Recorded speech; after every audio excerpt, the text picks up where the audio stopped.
wabarakatuh. Kami dari kelompok 10 ingin mempresentasikan hasil diskusi kami yang berjudul Evaluasi dan Prestasi Belajar. Perkenalkan, nama saya sendiri adalah Nur Laila. Perkenalkan, nama saya Sufani Damayani. Perkenalkan, nama saya Amina.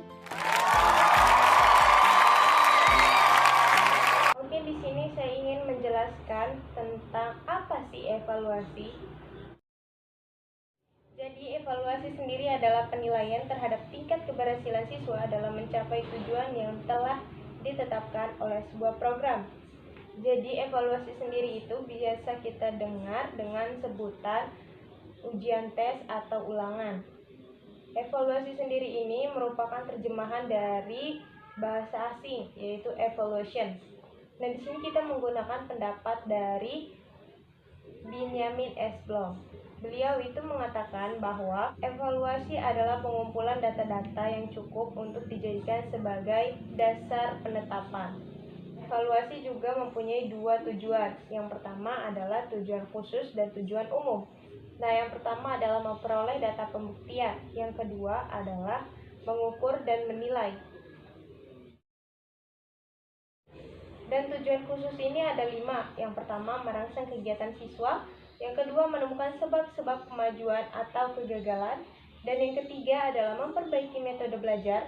Yang keempat adalah memberikan bimbingan dan kebutuhan terhadap perkembangan siswa.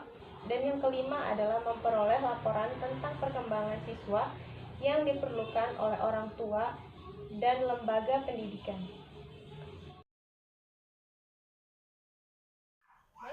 Saya akan menjelaskan 3 materi, yaitu ada fungsi evaluasi, macam-macam evaluasi, dan macam-macam alat evaluasi.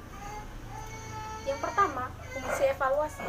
Dalam kaitannya dengan kegiatan belajar, mengajar, evaluasi mempunyai fungsi yang amat penting, yaitu yang pertama, untuk menentukan murid di dalam situasi mengajar yang tepat, sesuai dengan tingkat kemampuan yang dimiliki oleh muridnya.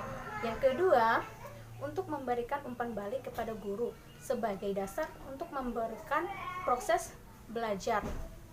Yang ketiga, untuk memberikan angka yang tepat tentang kemajuan atau prestasi belajar dari setiap murid. Oke, materi yang kedua yaitu macam-macam evaluasi. Jadi, macam-macam evaluasi ini yang pertama ada evaluasi formatif, yang kedua ada evaluasi somatif, yang ketiga ada evaluasi plasemen, yang keempat yaitu evaluasi diagnostik. Oke, evaluasi formatif berfungsi untuk memperbaiki proses belajar mengajar ke arah yang lebih baik. Yang kedua, evaluasi formatif, yaitu fungsinya untuk menentukan angka atau nilai murid setelah mengikuti program pelajaran. Yang ketiga yaitu evaluasi plasemen, yang sebenarnya berdasarkan bakat, minat, kemampuan, kesanggupan, maka anak termasuk keadaan sekolah dan prodinya, agar anak tersebut dapat ditempatkan di posisinya yang tepat. Yang keempat yaitu evaluasi diagnostik. Aspek-aspek yang dinilai prestasi belajar, latar belakang, keadaan, kehidupan anak, keadaan keluarga, dan lingkungan untuk mengukur dan mengevaluasi tingkat keberhasilan belajar tersebut. Materi yang ketiga yaitu macam-macam alat evaluasi. Baik, jadi macam-macam alat evaluasi itu dibagi menjadi 2 bagian, yaitu evaluasi non-tes dan evaluasi teknik tes. Baik, teknik non-tes yaitu dibagi menjadi beberapa bagian. Ada skala bertingkat, kuesioner, ada wawancara, ada pengamatan, dan riwayat hidup. Dan yang kedua yaitu teknik tes. Teknik tes dibagi menjadi 2 bagian lagi, yaitu ada tes diagnostik dan ada tes formatif.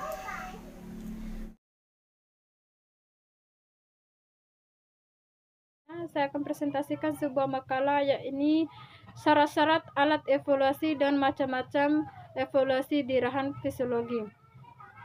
F, yaitu syarat-syarat alat evaluasi. Dinyatakan apakah persyaratan pokok penyusunan alat evaluasi yang baik berpraktik fisiologi belajar dalam kurun tes Phonology of Learning meliputi 2 macam, yaitu Validitas dan reliabilitas. Validitas adalah berarti kebenaran sebuah alat evaluasi dipandang valid atau abas apabila dapat mengukur apa yang seharusnya diukur. Sedangkan reliabilitas berarti tahap ujian dapat dipercaya sebuah alat evaluasi di pandangan reliabilitas atau tahap ujian apabila memiliki konsistensi atau keajakan hasil. Macam-macam evaluasi di rahang fisiologi.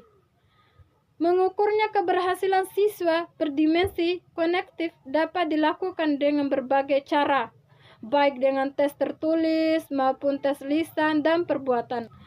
Macam-macam evaluasi di rahang fisiologi terbagi menjadi dua, yaitu evaluasi rahang efektif. Dalam rencana evaluasi intervensi tes siswa termasuk dalam rahang efektif evaluasi rahang psikomotor. Keberhasilan belajar yang berdimensi rahang psikomotor adalah melalui observasi. Observasi dalam hal ini dapat diartikan sebagai tes yang menjelaskan peristiwa, tingkah laku, fenomena, dan demikian presentasi yang bisa saya sampaikan. Mohon maaf bila ada salah. Wassalamualaikum warahmatullahi wabarakatuh.